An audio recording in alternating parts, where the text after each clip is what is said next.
नमस्कार, मैं doctor Shilpa Yadav, assistant professor botany, government Dungar college, Bikaner. आज हम पेनिसिलियम के बारे में अध्ययन करेंगे। सबसे पहले इसका वर्गीकरण देखें तो यह जगत माइकोटा, डिवीजन यूमाइकोटा, उप डिवीजन एस्कोमाइकोटीना, क्लास प्लेक्टोमाइसिटीज, ऑर्डर यानी कि गण यूरोशियल्स, फैमिली यानी कुल यूरोशियसी और वंश यानी जीनस पेनिसिलियम इसका है। माइकोटा के बारे में हम जानते हैं कि माइकोटा में या फंगस में वो ऐसे जीव आते हैं, ऐसे ऑर्गेनिजम्स आते हैं जो क्लोरोफिलस हों, क्लोरोफिल रहित हों, हीटरोट्रोपिक हों, विषमपोषी हों, उनकी कोशिकाएं यूकैरियोटिक हो, सेल्स यूकैरियोटिक हों और जो स्पोर बियरिंग हो, बीजा प्रभारी हों। इसके बाद हम आगे चलें, एस्कोमाइकोटीना की बात करें तो सबसे पहले बात करेंगे इसके कॉमन नेम की। इसका कॉमन नेम है सैक फंजाई या कोश कवक। यह नाम इसको इसलिए दिया गया है क्योंकि ये लैंगिक जनन सेक्सुअल रिप्रोडक्शन के दौरान एस्कस नाम की एक संरचना बनाता है। ये जो एस्कस है ये ग्रीक वर्ड है जिसका अर्थ है ब्लैडर यानी कोश या सैक, और माइक्स का मतलब हम जानते हैं फंगस या कवक। यहाँ पर दो इम्पॉर्टेंट प्रश्न आते हैं कि पहला, सैक फंजाई किसका कॉमन नेम है या सैक फंजाई किस संवर्ग के अंतर्गत आते हैं? आप कहेंगे एस्कोमाइसिटीज़, या आपसे पूछ सकते हैं एस्कोमाइसिटीज़ का कॉमन नेम क्या है, तो आप कहेंगे सैक फंजाई या कोश कवक। दूसरा सवाल आता है कि ये कोश या एस्कस जो है इसकी खोज किसने की थी, तो आपको बताना है जोसेफ हेनरी लेवेले ने इसकी खोज की थी। फ्रांस के ये वैज्ञानिक थे, फ्रांस के माइकोलॉजिस्ट थे जोसेफ हेनरी लेवेले। इसके लगभग 1700 जेनेरा और 15,000 स्पीशीज़ पाए जाते हैं। इसके थैलस या सुकाई की बात करें तो यूनिसेल्यूलर मतलब एक कोशिकीय, जैसे कि यीस्ट मतलब सैक्रोमाइसीस जो है उससे लेके ये हाईली प्रोफ्यूजली ब्रांच्ड हो सकते हैं। और इसका माइसीलियम जो है वो कैसा है, बहुशाखित होने के साथ साथ इसका माइसीलियम कैसा है, सेप्टेट पट युक्त है। ये जो पट है कैसा मिलता है इसमें एक सिंगल पोर मिलता है, सिर्फ एक छिद्र मिलता है। इस पट में एक सिंगल या एक ही छिद्र देखने को मिलता है। इसके बाद इसमें जो इम्पोर्टेंट बात है वो ये है कि यहाँ पर किसी भी प्रकार की फ्लैजिलेट या कशाभिक संरचना नहीं देखने को मिलती। यहाँ पे पूरे जीवन चक्र में, पूरी लाइफ साइकिल में complete absence of motile structures देखने को मिलता है। इसका जो वेजिटेटिव रिप्रोडक्शन कायिक जनन है वो फ्रेगमेंटेशन, फिशन और बडिंग के द्वारा होता है। इसका एसेक्सुअल रिप्रोडक्शन ओडिया, क्लेमाइडोस्पोर्स और कोनिडिया के द्वारा होता है।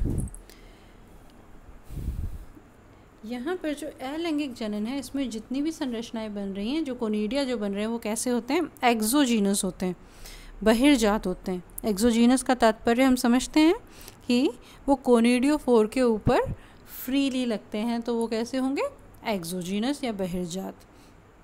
यहाँ पर जो सेक्सुअल रिप्रोडक्शन होता है वो गैमीटेंजियल कॉपुलेशन, गैमीटेंजियल कॉन्टैक्ट, सोमैटोगैमी और स्पर्मेटाइजेशन चारों प्रकार से होता है। जो प्लेनोगैमेटिक कॉपुलेशन है वो यहाँ पर देखने को इसलिए नहीं मिलेगा क्योंकि यहाँ पर चल बीजाणु नहीं बनते, यहाँ पर कोई भी कशाभिका युक्त गैमीट्स नहीं बनते हैं। ठीक है, तो और इन चारों के बारे में कि ये चारों क्या हैं ये आप जनरल कैरेक्टर्स में पढ़ चुके हैं। प्लीज़ उस वीडियो को वापस रेफ़र करें अगर आप इनके बारे में नहीं जानते हैं तो। यहाँ पर जो सेक्सुअल रिप्रोडक्शन है इसके दौरान जो एस्कस बनते हैं वो एस्कस कैसे बनते हैं, एंडोजीनस होते हैं। कैसे होते हैं, अंतर्जात होते हैं। अंतर्जात का तात्पर्य हम समझते हैं कि जब बीजाणुधानी के अंदर बने, जब स्पोर्स स्पोरेंजिया में बने तब वो एंडोजीनस होता है। तो यहाँ पर जो एस्कोस्पोर्स हैं वो कैसे हैं, एंडोजीनस हैं। और ये एस्कोस्पोर्स किस में मिलते हैं, एस्कस यानी कि सैक में मिलते हैं। ये जो एस्कस हैं ये किस पे बनते हैं, एस्कोकार्प के अंदर बनते हैं। और एस्कोकार्प यहाँ पे क्या है, फलन काय या फ्रूटिंग बॉडी है। ये जो फ्रूटिंग बॉडी है ये 3 प्रकार की होती है। क्लेस्टोथीशियम जो पूरी की पूरी तरह बंद होगी, क्लोज्ड कॉम्पैक्ट राउंड स्ट्रक्चर होगा। फिर दूसरा पेरीथीशियम और तीसरा एपोथीशियम। 3 तरीके के एस्कोकार्प या फ्रूटिंग बॉडी या फलनकाय यहाँ पर बनते हैं। ठीक है, पेरीथीशियम कैसा होगा? जिसके ऊपर एक छिद्र हो, ऑस्टियोल हो। आप प्लीज़ जनरल कैरेक्टर्स को एक बार और देखें फ्रूटिंग बॉडी के तीनों प्रकार देखने के लिए। अब यहाँ पर एक टर्म आपको देखने को मिल रही है, क्रोजियर फॉर्मेशन। तो यहाँ पर सबसे इम्पॉर्टेंट है इसे जानना, क्योंकि जो ये एस्कस में एस्कोस्पोर्स बन रहे हैं वो कैसे बन रहे हैं? क्रोजियर फॉर्मेशन के द्वारा बन रहे हैं। आपसे सवाल पूछा जा सकता है कि क्रोजियर जो है उसका संबंध किससे है, तो आपको बताना है क्लास एस्कोमाइसिटीज़ या उप डिवीज़न एस्कोमाइकोटिना से इसका संबंध है। तो अब हम पढ़ते हैं कि क्रोजियर फॉर्मेशन क्या है। इस चित्र को आप ध्यान से देखें। देखिए यहाँ पर लिखा है, ये जो डायग्राम है इसमें लिखा है एस्कोगोनियम। एस्कोगोनियम क्या है? फीमेल रिप्रोडक्टिव ऑर्गन है यहाँ पर। और इसी के पास में बना एंथ्रीडियम, मतलब पुंधानी, जो मेल रिप्रोडक्टिव ऑर्गन है। ये एक ट्राइकोगाइन से एक दूसरे से जुड़े हुए हैं, तो ये क्या है? गैमीटेंजियल कॉन्टैक्ट है। चलिए अब हमें देखना है कि जब ये गैमीटेंजियल कॉन्टैक्ट हुआ तो उसके साथ मेल न्यूक्लियाई फीमेल बॉडी के अंदर एंटर कर गई, और जब वो ऐसा हुआ तो यहाँ पर क्या बन गया? डाइकैरियन। बी डायग्राम में देखिए अब डाइकैरियन। अब डाइकैरियन क्या होता है?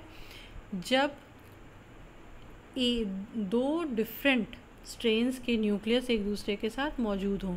देखिए कैसे हैं, एक न्यूक्लियस मेल है और एक न्यूक्लियस फीमेल है, इसीलिए इनको एक को ब्लैक डॉट और एक को सिर्फ सर्कल से बताया गया है। तो इस तरीके से जब दो न्यूक्लियस पेयर में बाय न्यूक्लिएट कंडीशन में देखने को मिलते हैं तब उन्हें क्या कहते हैं? डाइकैरियन कहते हैं। ये जो डाइकैरियन है ये क्या करेंगे?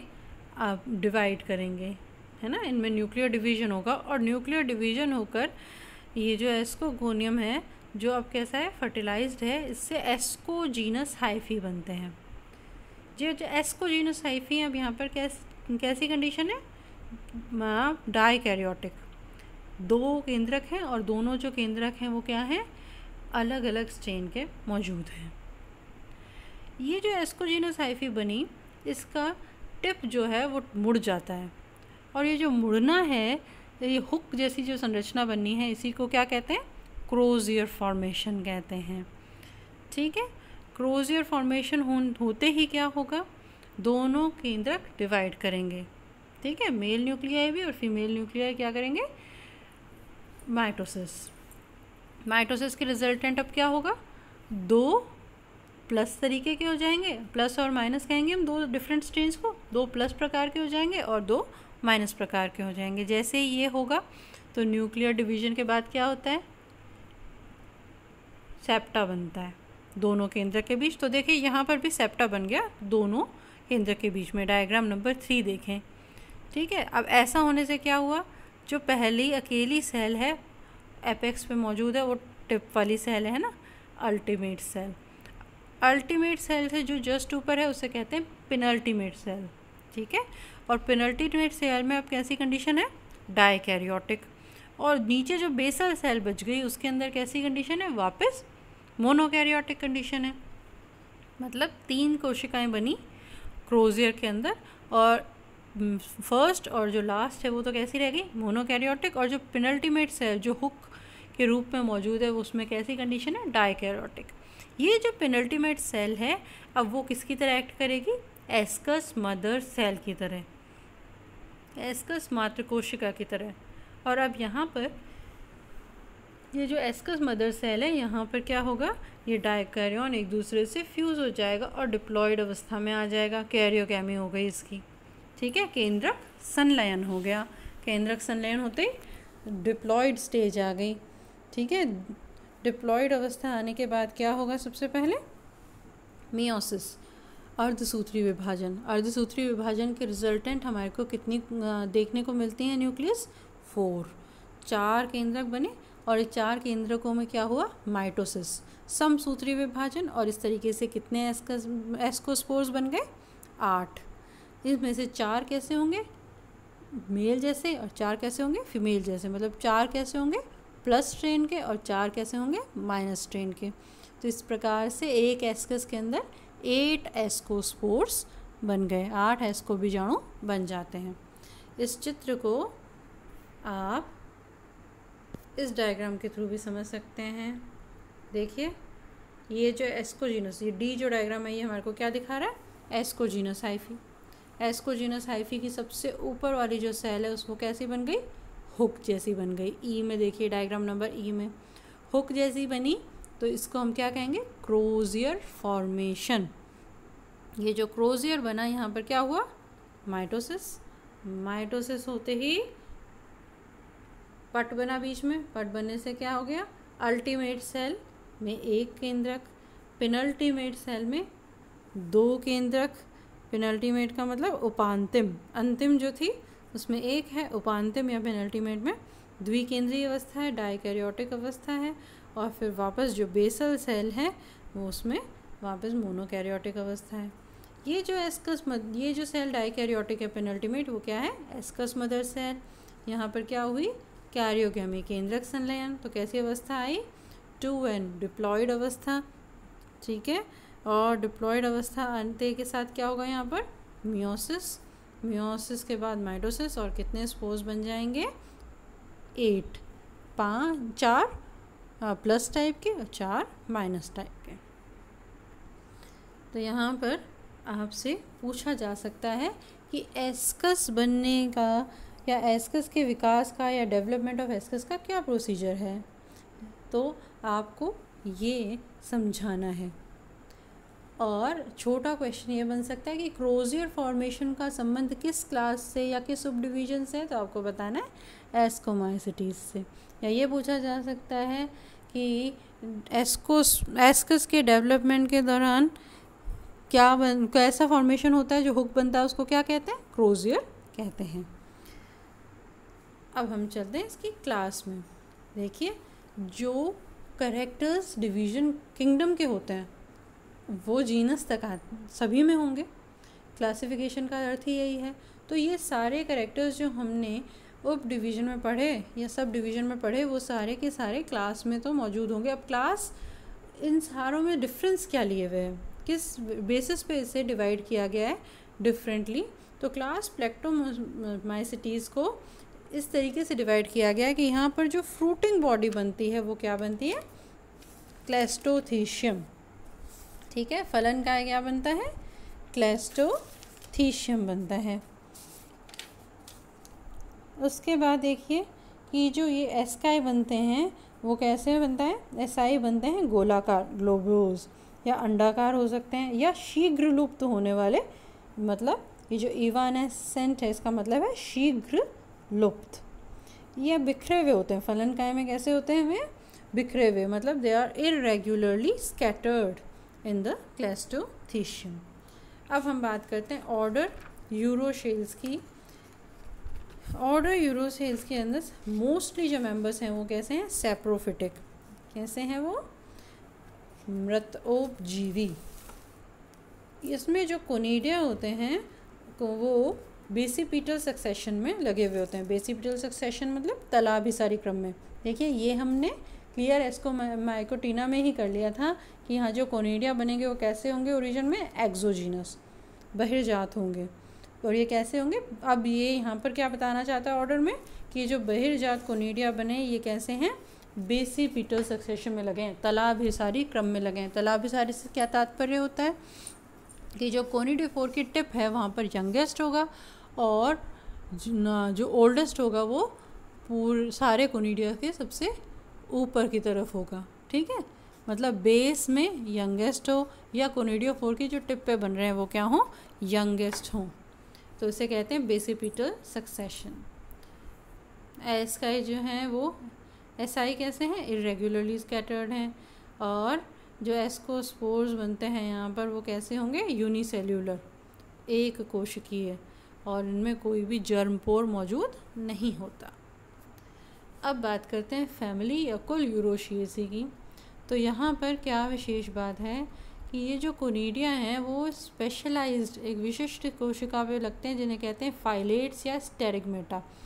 बॉटल लाइक होते हैं, बोतल नुमा आकृति के फिलेट्स या स्टेरिगमेटा के ऊपर लगते हैं कोनिडिया। ठीक है, एसाई, ग्लोबोज और प्रायरिफॉर्म है, ये बात हम पहले भी देख चुके हैं। अब बात करते हैं पेनिसिलियम, जीनस पेनिसिलियम की। तो देखिए इसका जो कॉमन नेम है वो है ब्लू ग्रीन मोल्ड, नील हरित कवक। अब ये नाम इसका क्यों है? क्योंकि जब ये कोनिडिया बनाती है उस समय इसके जो उसके अंदर जो कलर पिगमेंटेशन आता है वो ब्लू या ग्रीन कलर का आता है। इसका दूसरा कॉमन नाम है आर्टिस्ट ब्रश। ये लैटिन वर्ड पेनिसिलिस से लिया हुआ है। आर्टिस्ट ब्रश जो नाम है वो भी इसका किस आधार पे है? ये जो कोनिडियोफोर बनाएगा, जो कोनिडिया बनाएगा, उसकी जो आकृति है वो किससे मिलती है? कलाकार की कूंची से मिलती है। इसके 100 लगभग कितने स्पीशीज़ पाए जाते हैं? 100।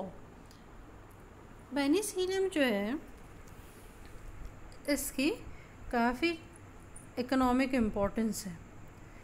इकोनॉमिक इम्पोर्टेंस या आर्थिक महत्व जो है वो सिर्फ यूज़फुल नहीं होता, लाभप्रद ही नहीं होता, हानिकारक भी हो सकता है। तो पहले हम हानिकारक की बात करें तो ये भोज्य पदार्थों को ख़राब करता है, डिस्ट्रक्शन ऑफ फूड प्रोडक्ट्स, जैसे पेनिसिलियम जिजिटेटम, पेनिसिलियम एक्सपांसम, पेनिसिलियम ग्लॉकम, ये खाद्य पदार्थों को नष्ट करते हैं। ठीक है, दूसरा वुड डिटोरिएशन, काष्ठ की क्षति पहुंचाने में भी इसकी स्पीशीज़ मौजूद है। क्या करती है? ये पेनिसिलियम डायवेरिकेटम है, ये जो लकड़ी के ऊपर है वो येलो कलर के स्पॉट्स, पीले रंग के धब्बे बना देती है। अब इसके लाभ भी काफ़ी ज़्यादा हैं। सबसे इम्पॉर्टेंट तो आपने सुना हुआ होगा, अलेक्जेंडर फ्लेमिंग का नाम आप लोगों ने सबने सुना है। अलेक्जेंडर फ्लेमिंग ने क्या ढूंढा था? Wonder drug. कौन सा एंटीबायोटिक? पेनिसिलिन। जो पेनिसिलिन उन्होंने खोज की थी वो किससे मिला था? पेनिसिलियम से। तो यहाँ पर बात करें तो जो पेनिसिलिन है वो पेनिसिलियम क्राइसोगेनम, पेनिसिलिन बी जो है वो पेनिसिलियम नोटेटम से। स्पाइरुलोसिन नाम का एंटीबायोटिक मिलता है पेनिसिलियम स्पाइनुलोसस से। ग्राइसियोफ्लेविन मिलता है पेनिसिलियम ग्राइसियोफुल्वम से। सिट्रिनिन मिलता है पेनिसिलियम सिट्रिनम से। इसके अलावा पनीर उद्योग या चीज़ इंडस्ट्री में इसका काफ़ी उपयोग आता है। पेनिसिलियम रॉकफोर्टी, पेनिसिलियम कैम्बर्टी, ये जो हैं ये रॉकफोर्ट और कैम्बर्ट नाम के पनीर बनाने में सहायक है। इसके अंदर कई तरीके के ऑर्गेनिक एसिड सिंथेसाइज करने की भी एबिलिटी है। कार्बिक अम्लों का संश्लेषण, तो citric, fumaric acid, oxalic acid, gluconic acid, gallic acids, ये इन सब का निर्माण इसके द्वारा होता है। उसके अलावा ग्लूकोज ऑक्सीडेज एक एंजाइम है जो पेपर इंडस्ट्री में काम आता है, ये पेनिसिलियम वाइटालिस से मिलता है। अब नुकसान की बात करें तो वहाँ पर एक पॉइंट रह गया, पेनिसिलियम सिट्रिनम जो है वो ऑप्टिकल इंस्ट्रूमेंट्स को भी नष्ट करता है, उसमें भी फॉलिंग कर देता है। पेपर इंडस्ट्री में नुकसान पहुँचाते हैं पेनिसिलियम रूब्रम और पेनिसिलियम परपोगेनम। इन सब के अलावा इसकी एक और क्वालिटी है, वो है वर्णक या पिगमेंट्स बनाने की। पेनिसिलियम सिरिनम जो है वो येलो कलर का पिगमेंट बनाती है, सिट्रेनिनी। पेनिसिलियम साइक्लोपियम से संतरे जैसा कलर, नारंगी रंग निकलता है, एमोडिक एसिड। पेनिसिलियम फोनिशियम में पीला, लाल या बैंगनी रंग बनाता है पिगमेंट, ये फोनिसिन। और पेनिसिलियम स्पाइनुलोसम से नीला बैंगनी कलर बनता है और इस पिगमेंट का नाम है स्पाइनुलोसिन। इसके साथ हम आज के वीडियो को समाप्त करते हैं। धन्यवाद।